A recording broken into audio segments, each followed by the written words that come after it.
Court తీర్పు వస్తుంది అన్నారు. ఆ తీర్పు రాగానే నేను ఎగిరిపోతానని చెట్టు మీద పిట్టల్లాగా కాసుకూసున్నారు ఆ పెచ్చపు పిట్టలు. ఇప్పుడేమైంది? చారిత్రాత్మకమైన తీర్పు వచ్చింది. న్యాయం మన పక్షానే ఉందండి. ఏమైనా గాని బాయ్యా, ఏ మహానుభావుడు ఆ న్యాయ దేవత కళ్ళకి గంతలు కట్టాడు కానీ అయ్యత్త ఉన్నంతకాలం మన బోటోళ్ళు ఏం చేసినా డోకా ఉండదు.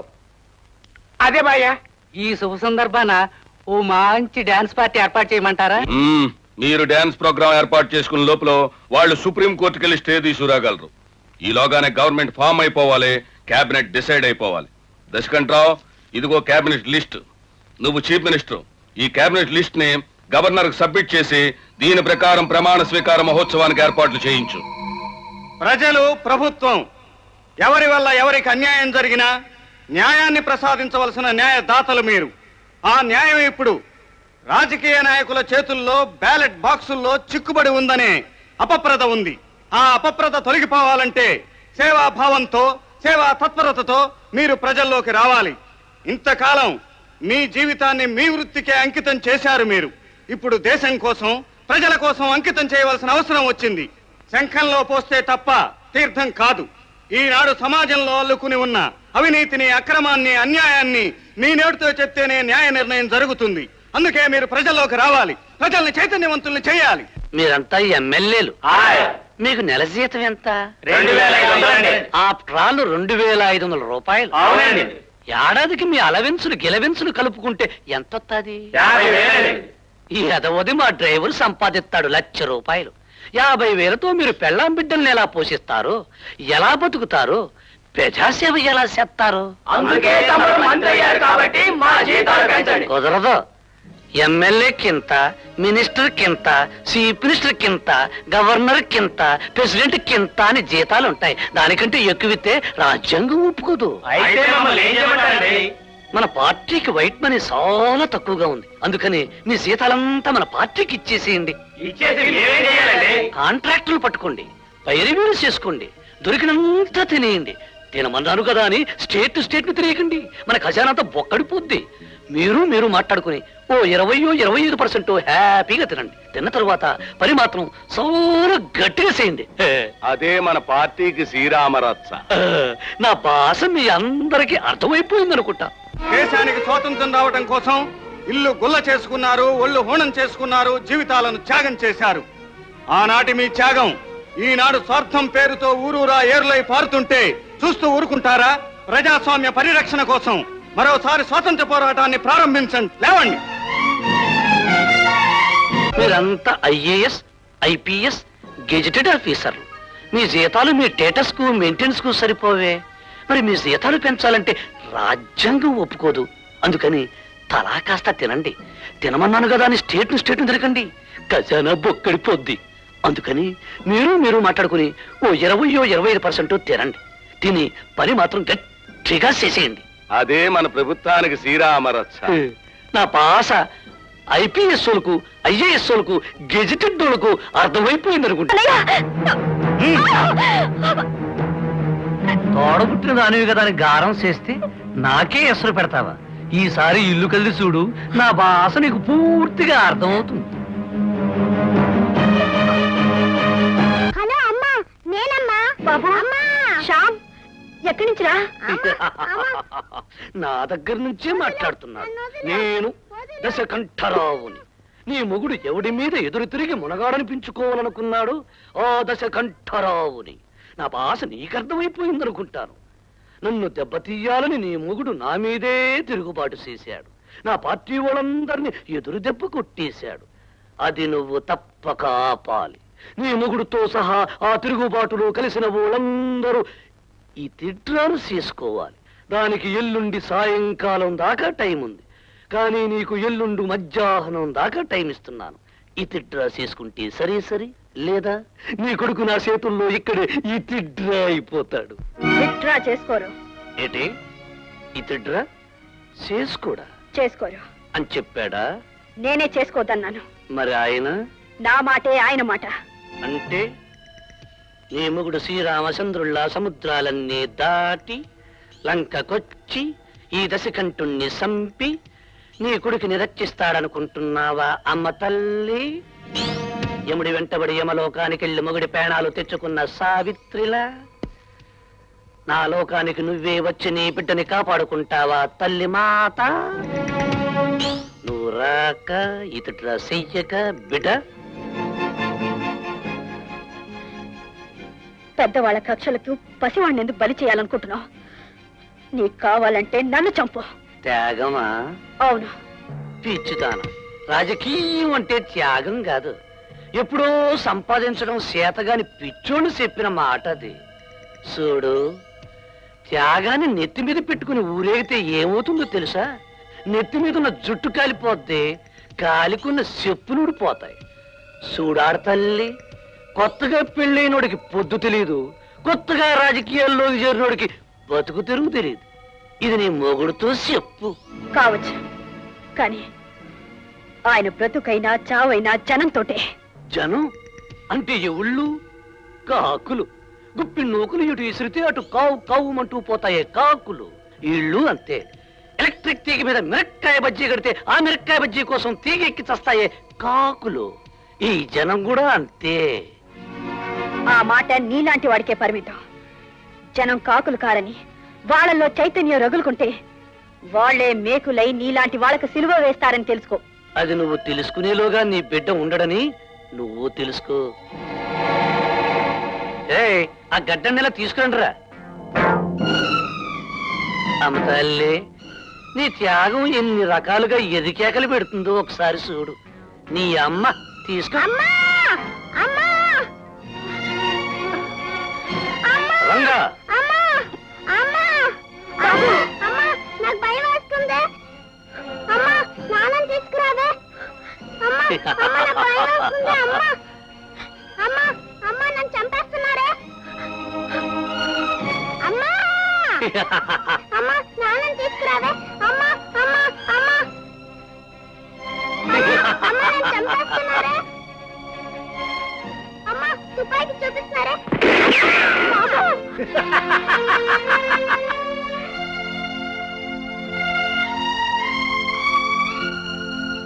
దశకంట్రా,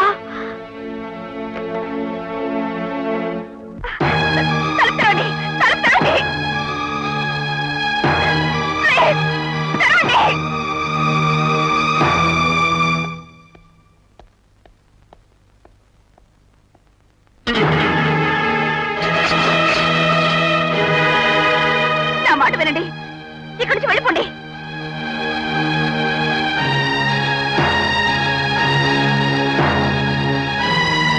నా బిడ్డెక్కడా? మాట్లాడవే, నా బిడ్డెక్కడా?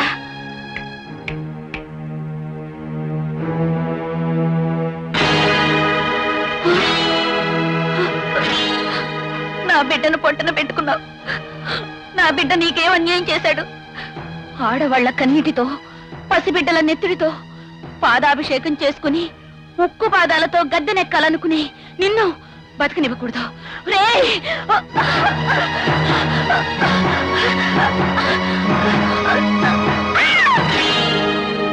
నేను అదే చెప్పాలనుకుంటున్నాను. నా భాష నీ మొగుడికే అర్థం కాలేదు, నీకేం అర్థం అవుతుంది? నిన్ను పోనివను, నిన్ను పోనివను. తెరవండి, తెరవండి. నిన్ను పోనివను, నిన్ను పోనివను.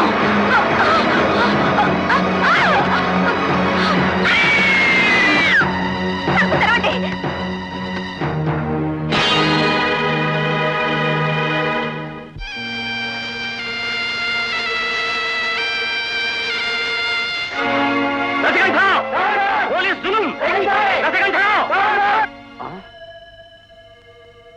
అక్కర్లేదు, ఆలోచించనక్కర్లేదు. పిట్టల్ని కాల్చినట్టు కాల్చిపారేయండి. ఏ ఇద్దరు కనిపించినా కాల్చిపారేయండి. అక్కర్లేదని చెప్తున్నాను కదా. ఆ తర్వాత నేను చూసుకుంటాను. నా భాష మీకు అర్థమైపోయింది అనుకుంటాను.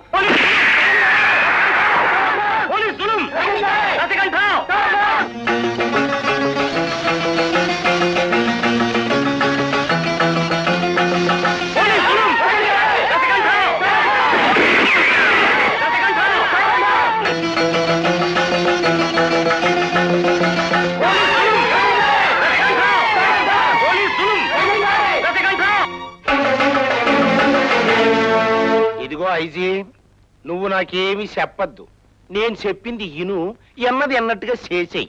మా బాయికి ముహూర్తం దగ్గరడిపోయింది. రేపు పొద్దున్నే ప్రమాణ స్వీకారానికి బయలుదేరుతున్నాడు. దిట్టమైన బందోబస్తు ఏర్పాటు చెయ్యి. ఇంటికాడి నుంచి ఎయిర్పోర్ట్ దాకా పోలీసులు ఉండాలి. వాళ్ళ చేతిలో తుపాకులు ఉండాలి. అనుమానం వచ్చిన వాళ్ళ కాల్చి పారేయాలి. ఏటి అర్థమైందా? అసలు మా బాయి భాషలో చెప్పాలి అంటే నా భాష నీకు అర్థమైంది అనుకుంటా.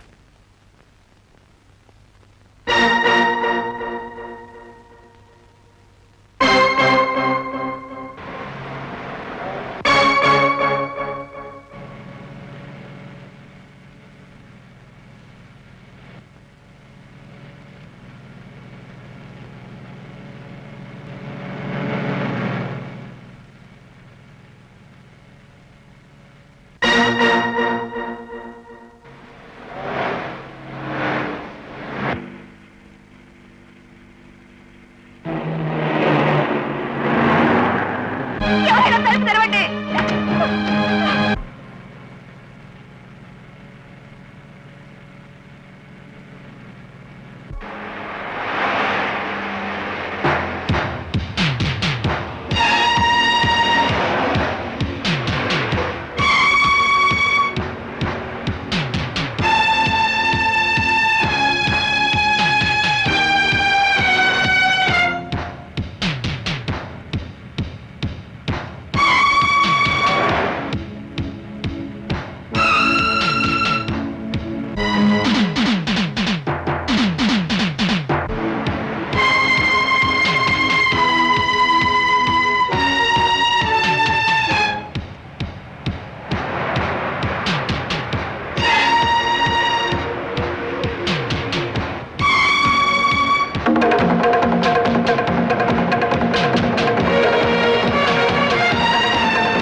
ఇది వాడి పని అయి ఉంటుంది.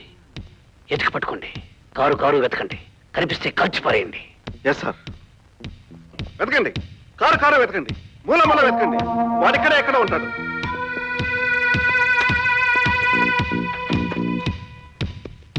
బాయా, ఆ నెతుకుడు కార్యక్రమం పెట్టుకుంటే అవతల ప్లేట్ ఎగిరిపోద్ది. పదా రండి సార్. ముందు ప్రమాణ స్వీకారం కార్యక్రమం జరగాలి. మరెలా? అసెంబ్లీలో తొలి సంతాప తీర్మానం ఈంది. పదండి.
బామర్దే రే బామర్దే, ఏంటి బాయా? వాడి జాడేమైనా తెలిసిందా? లేదు సార్, నేనుండగా వాడి ప్రాంతాలకు రాలేడు. విమానం ఎంత లేటు? ఓ గంట బాయా. వాడిని ఈ పరిసర ప్రాంతానికి రాకుండా జాగ్రత్తగా చూసుకోండి. విన్నావుగా, పదవయ్యా. Okay sir.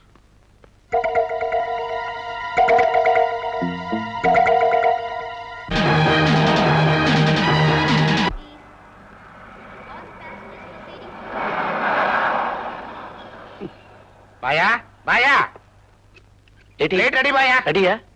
రండి సార్.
వద్దు వద్దు, నన్ను చంపొద్దు ప్లీజ్.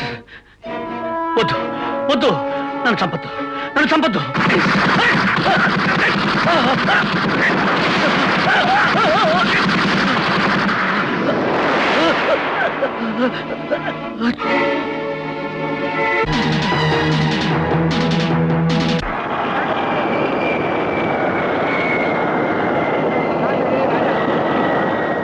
కృష్ణ చైతన్య కృష్ణ చైతన్య కృష్ణ చైతన్య